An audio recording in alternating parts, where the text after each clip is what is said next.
Salut chers amis stoïciens. Bienvenue sur la chaîne Esprit éveillé stoïcien, un nom révélateur, car le but principal de cette chaîne est de vous aider à éveiller votre esprit stoïcien et à devenir la meilleure version de vous-même. Aujourd'hui, nous allons voir les 7 étapes pour sculpter son caractère et devenir la meilleure version de soi-même. Tout d'abord, pour parler de sculpture, il faut savoir ce que c'est. La sculpture, selon Google, est la représentation d'un objet dans l'espace, au moyen d'une matière à laquelle on impose une forme esthétique, ensemble des techniques qui permettent cette représentation, ensemble d'œuvres d'art qui en résultent. Mais la sculpture, comme tout autre concept, peut avoir différentes manières de se définir. Si je devais donner une définition à la sculpture, je dirais que la sculpture, c'est le fait de prendre un objet avec une matière brute et de le tailler pour en faire une œuvre d'art, un objet de valeur. Il n'est pas différent dans le cas même de l'être humain, car l'une des capacités premières de l'être humain, c'est l'adaptabilité. L'être humain est capable de s'adapter à son environnement et bien d'autres situations dans lesquelles il se trouverait.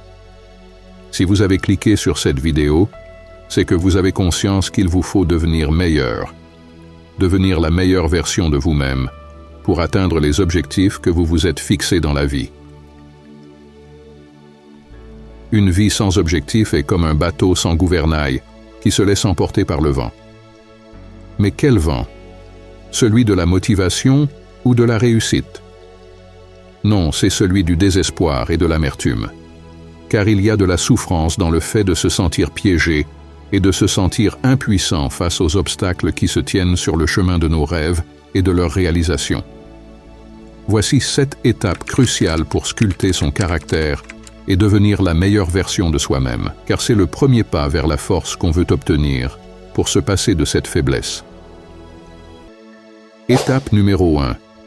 Se connaître soi-même.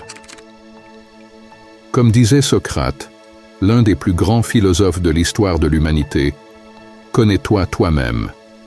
Une citation simple mais lourde de sens.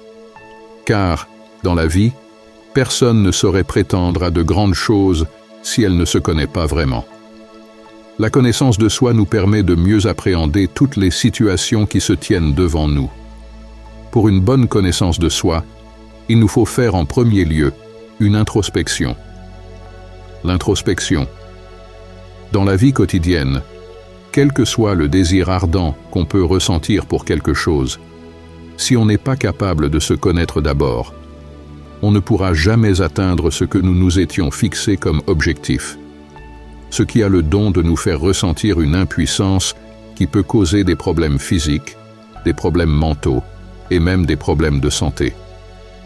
Mais si nous avions pris le temps non seulement de nous connaître, mais aussi de nous poser les bonnes questions vis-à-vis de ce que l'on voulait, il nous serait bien plus facile de faire face à ce que nous nous étions fixés comme objectif. D'abord, se connaître nous permettrait de savoir nos points forts, nos points faibles, nos limites. Car même si on se dit souvent que seul le ciel est la limite, il est parfois important de garder les pieds sur terre, même en ayant la tête qui sillonne les nuages. Reconnaître ses faiblesses est une preuve de force, car c'est le premier pas vers la force qu'on veut obtenir pour se passer de cette faiblesse. L'importance de l'introspection réside dans le fait de prendre le temps de réfléchir à qui nous sommes, ce que nous valorisons et où nous souhaitons aller. L'introspection, dans ce cas, est à double tranchant. Il faut la réaliser sur un plan personnel, en se posant les bonnes questions. Qui suis-je réellement? Quelle est ma mission sur cette terre? Comment pourrais-je devenir la meilleure version de moi-même? Quelles sont mes faiblesses? Lorsque vous avez terminé de répondre à ces questions, avec beaucoup de franchise, car si vous êtes dans le déni, vous ne parviendrez jamais à rien. Car vous ne serez pas différent de quelqu'un qui voit, mais qui pense que le ciel est vert, même si cette personne sait pertinemment qu'elle se ment à elle-même. La deuxième partie de l'introspection se fera en prenant en compte vos objectifs, les buts que vous vous êtes fixés dans la vie. Là encore, il va falloir que vous vous posiez les bonnes questions. Je vous fais confiance pour trouver les questions qui vous donneront l'énergie nécessaire afin de vous battre pour vos rêves. Mais la question la plus importante, celle qui est incontournable, c'est de savoir le pourquoi vous vous êtes lancé dans cette quête. Ce pourquoi doit être si fort qu'il doit être capable de vous aider à soulever des montagnes, fendre la mer en deux, car c'est votre raison d'être. La raison pour laquelle vous êtes né, votre mission dans ce bas monde. Il est nécessaire de trouver ce pourquoi, car le pourquoi de chaque réussite est la pierre angulaire de celle-ci. Après avoir réalisé cette introspection à double tranchant, vous aurez la capacité, si vous ne vous laissez pas embobiner par le déni, de connaître vos points forts et vos faiblesses ainsi que ceux de votre quête. Maintenant que vous avez identifié les points forts et ceux de votre quête, il est impératif de travailler sur vos faiblesses personnelles et celles de votre quête. De sortir de votre zone de confort, d'aller prendre ce qu'il vous faut, car ce qu'il vous faut ne vous sera jamais amené chez vous. Vous n'êtes pas riche pour l'instant. Vous n'êtes pas capable d'amener cette salle de sport et ce coach dans votre domicile. Alors sortez et payez-vous un abonnement à la salle. Vous avez peur de parler en public. Inscrivez-vous à ce club de prise de parole en public, là où vous trouverez des gens qui ont vécu la même chose que vous et d'autres qui vivent cette même chose, et vous allez voir que le plus dur a toujours été le premier pas. Vous êtes glossophobe, personne ne saura que vous l'êtes. C'est à vous de prendre le chemin qui vous aidera à surmonter votre peur. Vous avez une anxiété sociale. C'est à vous d'aller voir un professionnel de santé mentale pour faire une thérapie. Depuis que vous avez la capacité de détecter le problème, armez-vous de courage pour y faire face. Le seul moyen de se connaître réellement, c'est de tenir tête à ses faiblesses et de combattre ses peurs. Comme disait Socrate, connaître soi-même est le début de la sagesse. Étape numéro 2. Fixer des objectifs clairs et alignés avec ses valeurs. La réussite dans ce monde n'a jamais été chose aisée.